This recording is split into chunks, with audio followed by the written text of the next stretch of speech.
"Dad, it's time for you to move to a home." My daughter said the words that cracked something inside me. She didn't even look up from her phone when she said it. No hesitation, no care. Just a cold instruction dropped into the quiet morning like it meant nothing at all. I remember the sound of water running over my hands, warm at first, then turning sharp as her voice pushed through me. I asked her what she meant, hoping I had heard wrong. But she only sighed and shifted her eyes like I was slowing her down. She repeated it with more force, saying I should just pack a few things and stop making this harder than it needs to be. The speed of her words hit harder than the message itself. It was like she had rehearsed them. There was no worry in her voice, no softness, no sense that she understood she was talking to her own father. She spoke like someone clearing out an unwanted item. I kept waiting for her to explain why, to offer even one reason that sounded like love, but nothing came. She only kept glancing at the clock, tapping her foot, acting as if I was delaying some plan she had already set in motion. I felt a strange wave of confusion wash over me, not because of the idea of moving, but because of how easy it seemed for her to say it. Like my presence had become a burden she'd been waiting to shake off. I asked her if something was wrong with my behavior, my health, anything that made her think a home was necessary. She shrugged and said it wasn't about that. "You're old, Dad," she said, still scrolling. "People your age don't do well alone." The dismissal in her tone cut deeper than the words. She didn't ask how I was coping.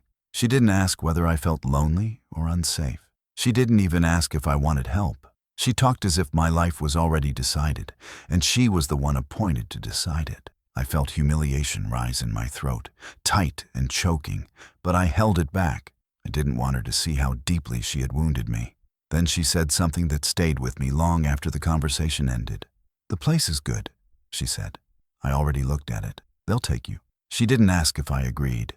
She didn't ask if I wanted to see it first. She didn't ask how I felt about being moved out of the home I built with her mother. She talked like the decision belonged to her alone. What unsettled me most was the way she spoke about the facility, like she understood it better than I did, like she had some connection to it already. It was a small detail, but something in her tone made me wonder how much she had planned before even mentioning it to me.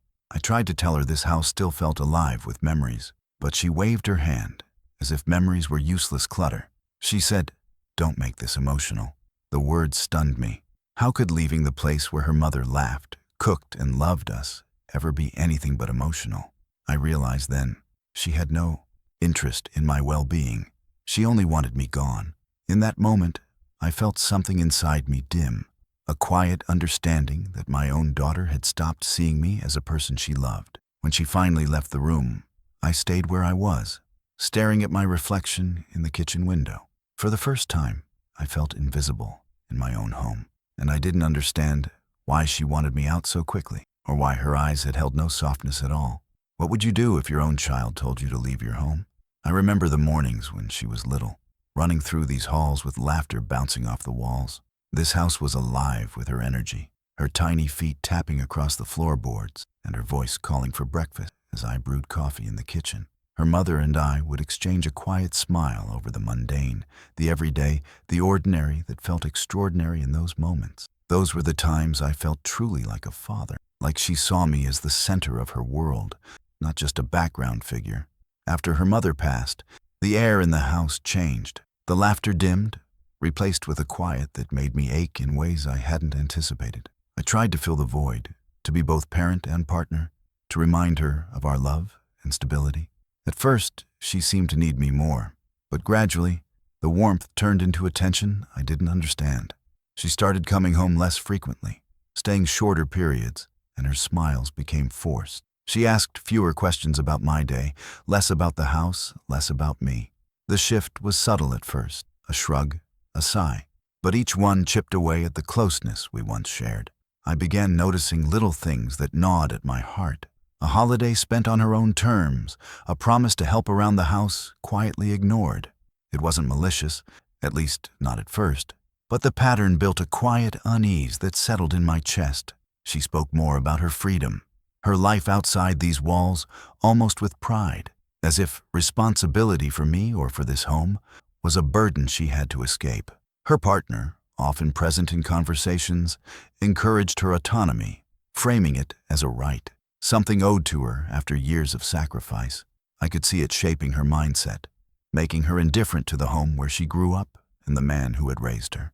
The days blurred into weeks. Each missed visit felt heavier, a subtle erosion of trust and connection. She would come in for a meal, barely acknowledging my presence, already distracted by messages and plans that seemed more important than the family we once were. She forgot anniversaries, skipped birthdays, and laughed over memories with friends, but not with me. I tried to confront the silence gently, asking if something was wrong, reminding her of what we had built together. Her answers were short, dismissive, and increasingly laced with entitlement, a tone I didn't recognize in the child I once held. It wasn't just behavior. It was the shift in intention I felt, the way she viewed our home as hers to navigate on her terms, even as I remained the owner of everything she casually dismissed. The house, once a symbol of warmth and safety, became a backdrop for growing tension and distance. She no longer asked how I was coping or if I needed support. She didn't notice the aging hands folding laundry or the quiet sighs as I walked through rooms that held memories of both her mother and her own childhood. Everything became secondary to her plans and her sense of independence. I realized slowly, painfully, that these small acts, missed holidays, broken promises, dismissive tones, were setting the stage for something far more serious. It was the emotional groundwork for her later insistence that I leave, that the home, and eventually the land it stood on, were something she could take for granted. The betrayal didn't arrive all at once.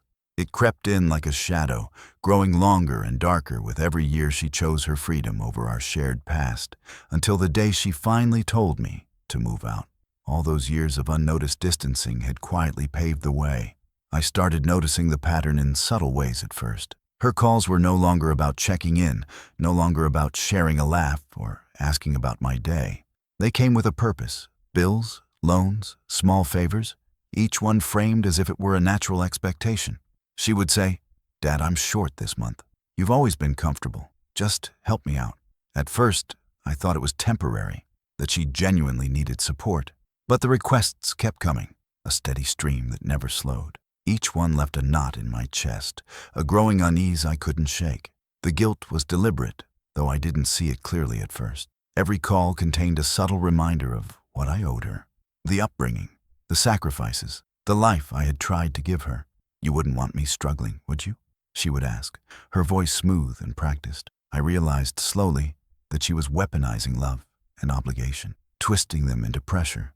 It was as if she believed her need overrode my rights, as if my life and health were secondary to her immediate convenience. Small loans became routine. I'd give what I could, hoping for appreciation, at least acknowledgement. But appreciation never came, and repayment never happened. Each transfer left me with a hollow ache, a reminder that what I gave freely was never valued. It wasn't theft in the criminal sense yet, but it carried a weight almost as heavy. The weight of being taken for granted, of being seen as an endless source, rather than a father deserving respect. The house, the memories, the very existence of my role, none of it seemed to matter to her anymore. Her partner, often present during conversations or calls, reinforced the behavior. I overheard comments like, "It'll be yours anyway someday, just get what you need now." I felt the walls closing in, the realization that she didn't just need money. She considered it hers in advance, part of a future entitlement that ignored me completely. It was a clear sign that in her eyes, I was temporary, a caretaker of assets, until she claimed them, not the father I had always been.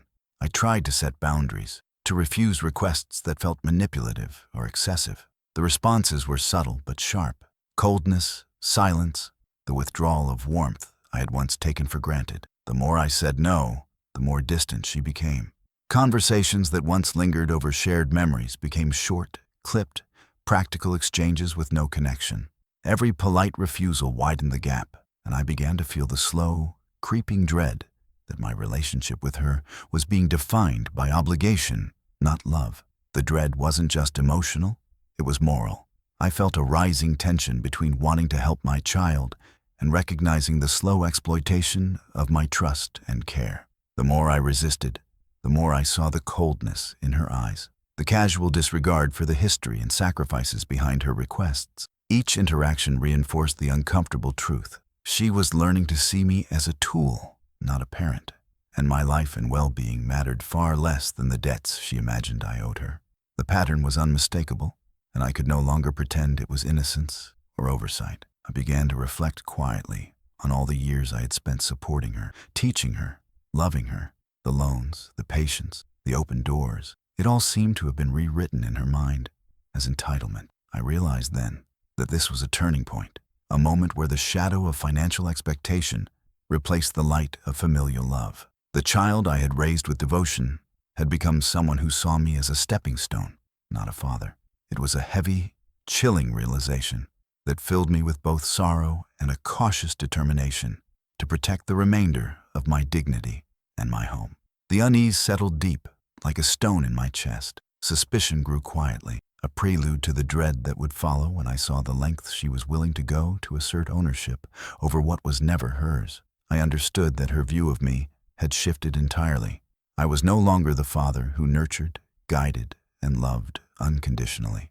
I was a source of leverage, a financial convenience, a placeholder until her perceived inheritance could be claimed. And each time she called, that reality became clearer. It began as a quiet afternoon, nothing unusual except for her sudden arrival with a manila folder under her arm. She set it on the kitchen table with a brisk efficiency, calling it some routine forms that needed my signature. I studied the papers without touching them at first, noticing immediately that the language was sharp, legalistic in a way that felt foreign. Terms like full authority, designation, and consent to management stood out, words I had never seen in casual documents.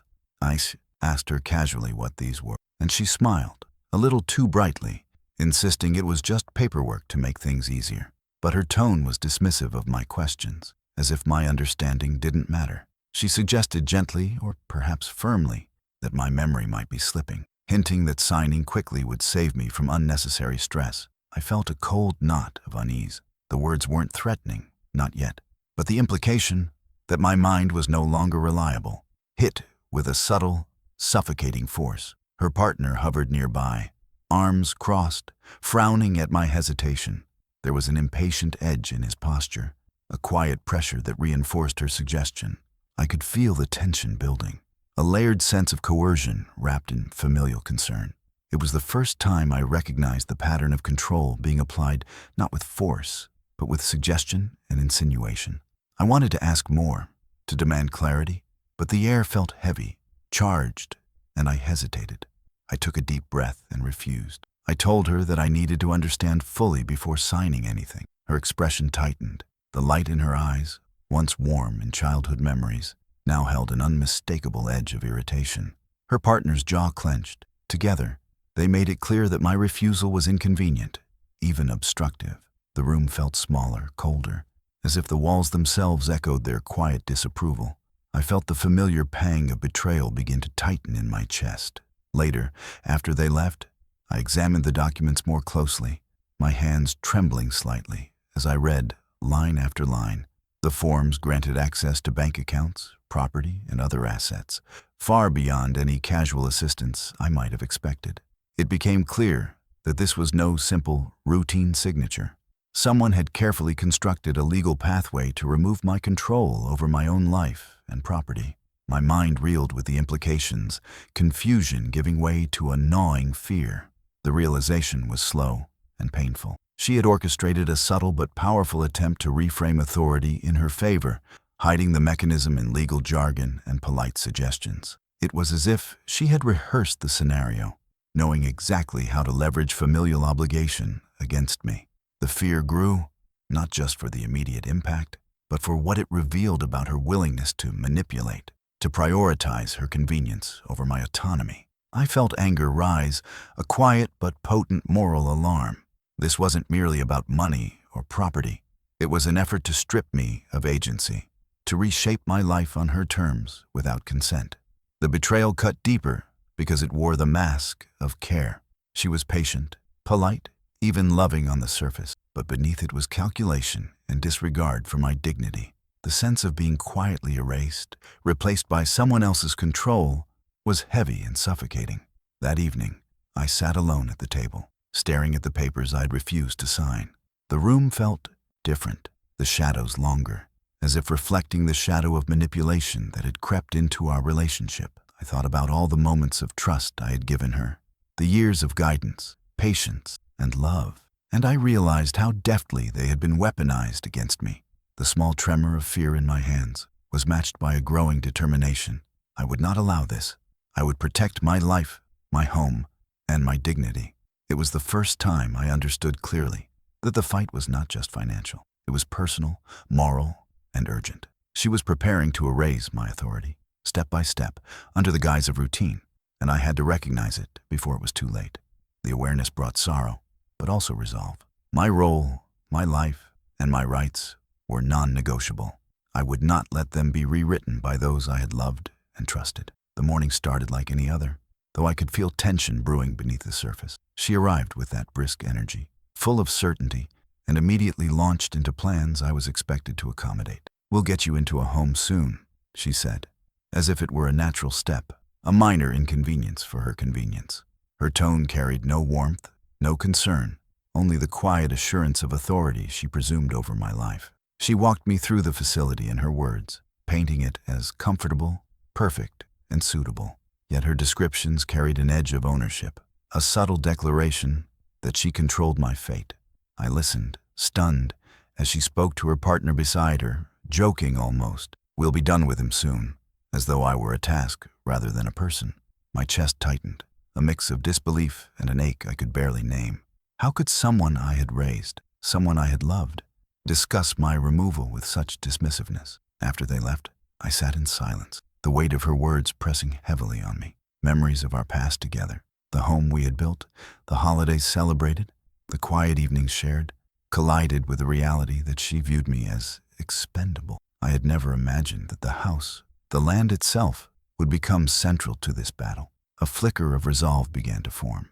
I would not allow myself to be treated as a commodity. I reached for the old deeds tucked away in the filing cabinet, dusty and forgotten, but still valid. My hands shook slightly as I unfolded the yellowed papers, scanning the names and property lines with growing clarity. Each line of print revealed the truth I had buried beneath years of life's routine. The land beneath the very facility she had boasted about controlling still belonged to me. I was not powerless. The irony was sharp, bitter, and yet strangely satisfying. Calling a trusted lawyer friend, I described what I had discovered. He listened carefully, then confirmed the details with precision and authority. The property, the foundation, the entire footprint of the home she assumed she could impose me upon. Legally, it was mine.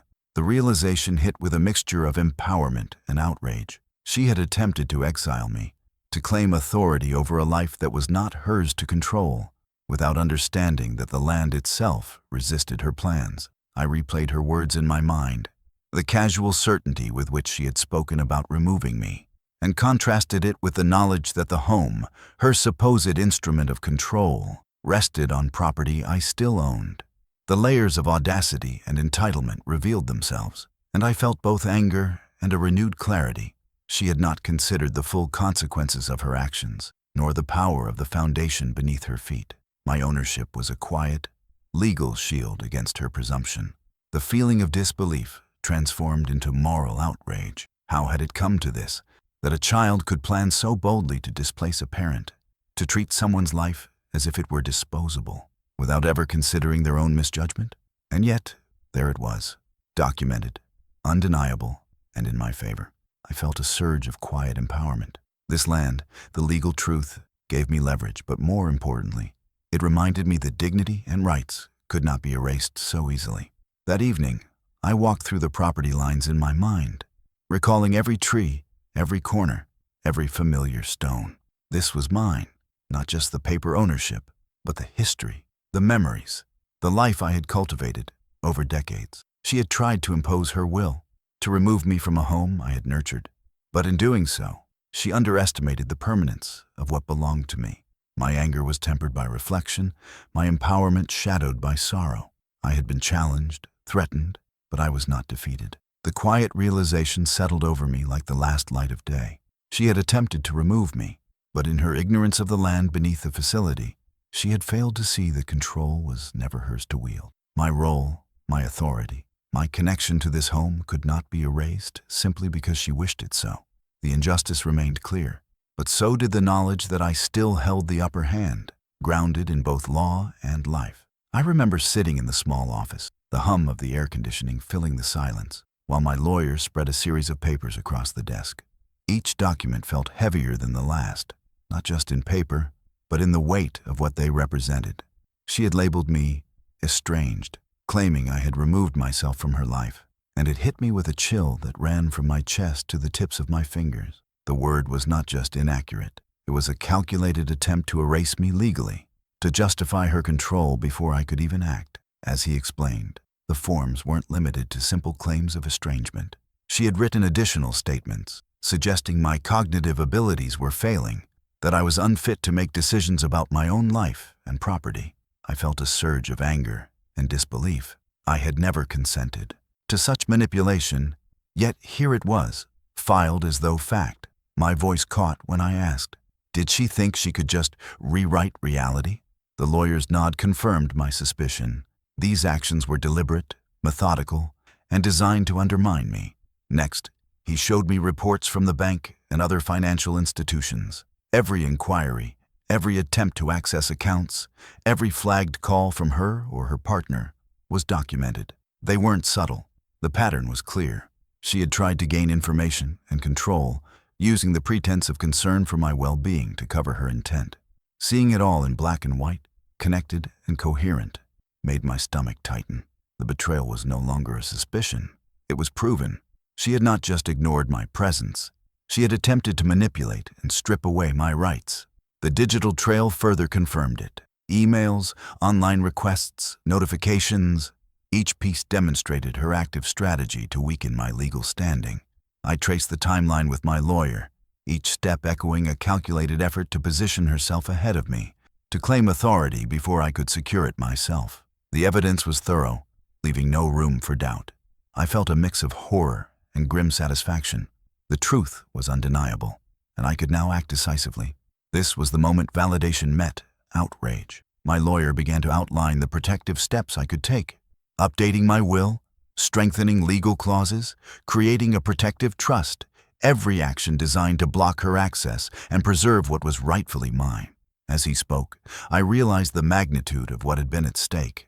Without immediate intervention, she could have gained authority over my life and property under false pretenses. The awareness brought a heavy, righteous anger. It wasn't merely personal betrayal. It was an assault on the principles of fairness, respect, and family duty. By the time I left his office, my resolve had shifted from shock to strategy. I returned home and began reviewing every document, every legal form, every piece of paper that had ever carried my signature. The realization settled over me that she had tried to move first, to secure power while I hesitated, assuming my presence alone was enough. But presence alone was no defense against manipulation. I had to act, and I had to act thoroughly.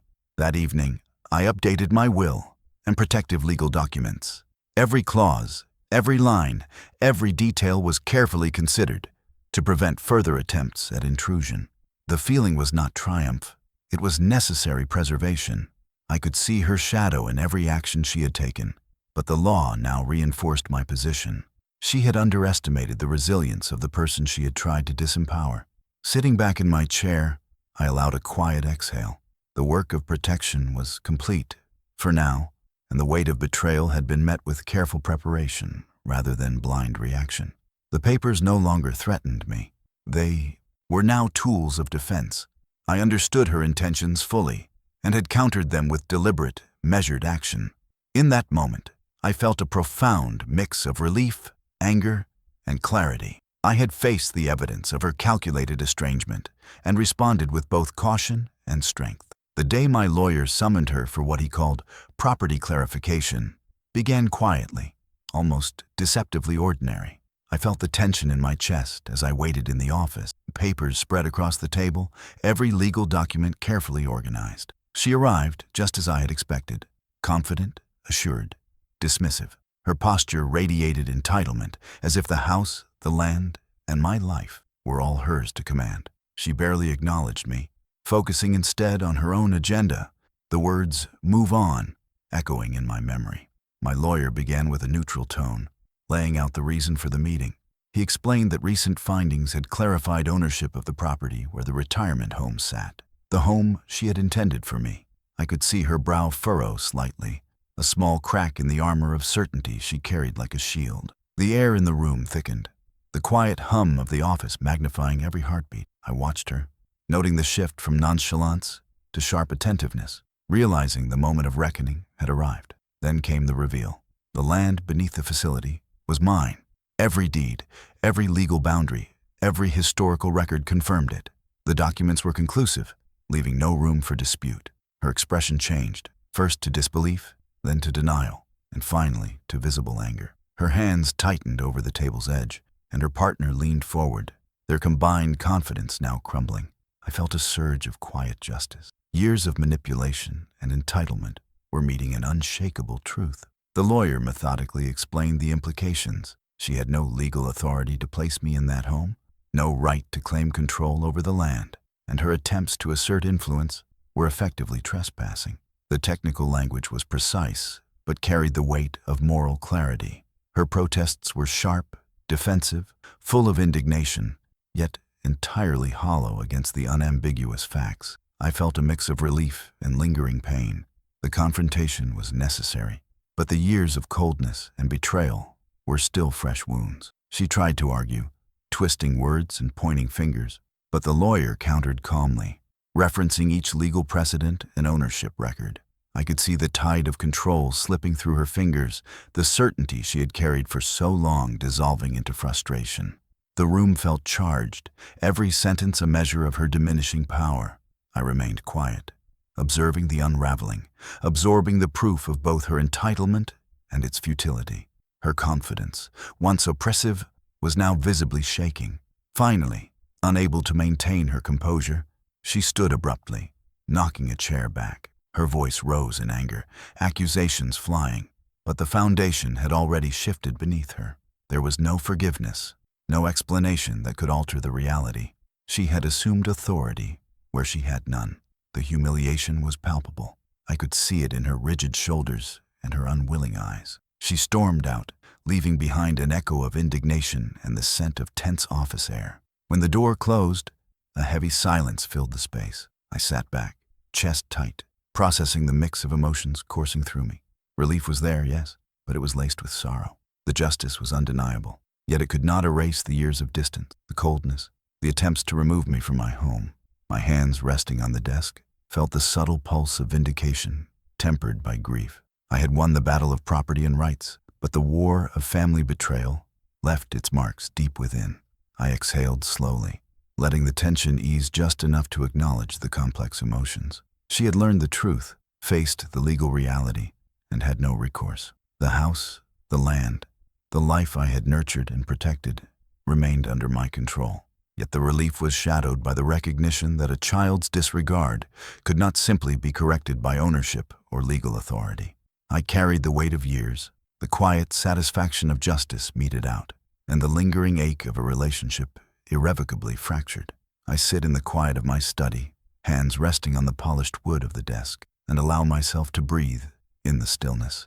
The house is mine, the land is mine, and the memories embedded in both stretch back decades. I think of her, my daughter, the way she tried to erase me, to dismiss me, to claim what was never hers. I feel a deep ache, a sadness that is tempered by understanding.